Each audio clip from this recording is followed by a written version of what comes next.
ലോകത്തിന് ആശ്വാസമായ വാർത്തയാണിപ്പോൾ പുറത്തുവരുന്നത്. Israel Hezbollah യുദ്ധഭീതി ഒഴിയുന്നുവെന്ന തരത്തിൽ ഇപ്പോൾ വാർത്തകൾ പുറത്തുവരികയുണ്ടായി. അമേരിക്കയുടെ ഫ്രാൻസിന്റെയും വെടിനിർത്തൽ നിർദ്ദേശങ്ങൾ ഇരു രാജ്യങ്ങളും അംഗീകരിച്ചതോടെയാണ് ഇസ്രയേൽ ഹിസ്ബുള്ള യുദ്ധത്തിന് പ്രധാനമായും പരിഹാരമാകുന്നത്. ഹിസ്ബുള്ള ലിറ്റനി നദിയുടെ കരയിൽ നിന്ന് പിന്മാറേണ്ടതടക്കമുള്ള നിർദ്ദേശങ്ങളാണ് പ്രധാനമായും അംഗീകരിക്കപ്പെട്ടത്. ഇസ്രയേൽ സൈന്യവും ലെബനൻ അതിർത്തിയിൽ നിന്ന് പിന്മാറുമെന്നും വ്യക്തമാക്കിയിരുന്നു.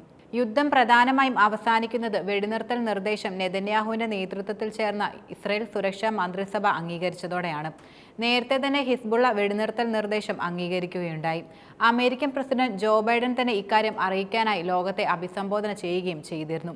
ലെബനൻ ഇസ്രയേൽ വെടിനിർത്തൽ വിവരം പങ്കുവച്ച ബൈഡൻ നല്ല വാർത്തയാണെന്നും ആശ്വാസകരമായ തീരുമാനമാണ് ഇതെന്ന് വ്യക്തമാക്കി രംഗത്തെത്തിയിരുന്നു. ഹിസ്ബുള്ളയടക്കം ധാരണ ലംഘിച്ചാൽ ഇസ്രയേലിന് സ്വയം പ്രതിരോധിക്കാൻ എല്ലാ അവകാശങ്ങളും ഉണ്ടെന്നും അമേരിക്കൻ പ്രസിഡന്റ് കൂട്ടിച്ചേർക്കുകയുണ്ടായി. എന്നാൽ ഹിസ്ബുള്ള ധാരണ ലംഘിച്ചാൽ ഇസ്രയേൽ കനത്ത തിരിച്ചടിക്ക് മുതിരുമെന്നും പ്രധാനമന്ത്രി ബെഞ്ചമിൻ നെതന്യാഹു വ്യക്തമാക്കുകയും ചെയ്തു. ഇസ്രയേൽ ലെബനൻ വെടിനിർത്തൽ ബുധനാഴ്ച പ്രാദേശിക സമയം 4 മുതൽ പ്രാബല്യത്തിൽ വരുമെന്ന് നിലവിലെ US പ്രസിഡന്റ് ജോ ബൈഡൻ വെളിപ്പെടുത്തി. വെടിനിർത്തൽ തീരുമാനം പ്രഖ്യാപിച്ച് വൈറ്റ് ഹൗസിൽ നിന്ന് ലോകത്തെ അഭിസംബോധന ചെയ്ത് സംസാരിക്കവെയാണ് അദ്ദേഹം തന്റെ വെളിപ്പെടുത്തൽ നടത്തിയത്.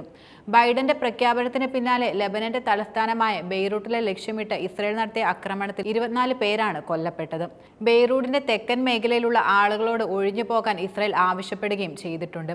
വെടിനിർത്തൽ നിലവിൽ വരുന്നതിന് മുമ്പ് ഹിസ്ബുള്ളയെ കൂടുതൽ പ്രതിരോധത്തിലാക്കാൻ ലക്ഷ്യമിട്ടാണ് ആക്രമണമെന്നാണ് നിലവിൽ ലഭിക്കുന്ന സൂചനകൾ.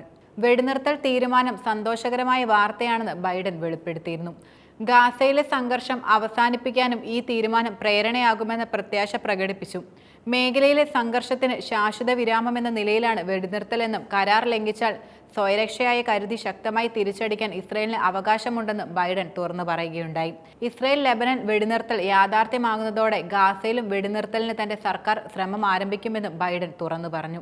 USഉം ഫ്രാൻസും മധ്യസ്ഥത വഹിച്ചാണ് വെടിനിർത്തൽ കരാറിന് പ്രധാനമായും രൂപം നൽകിയത്.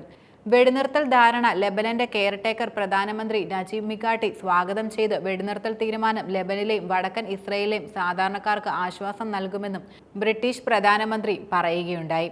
ഗാസയിലെ വെടിനിർത്തലിന് അദ്ദേഹം ആഹ്വാനം ചെയ്തു.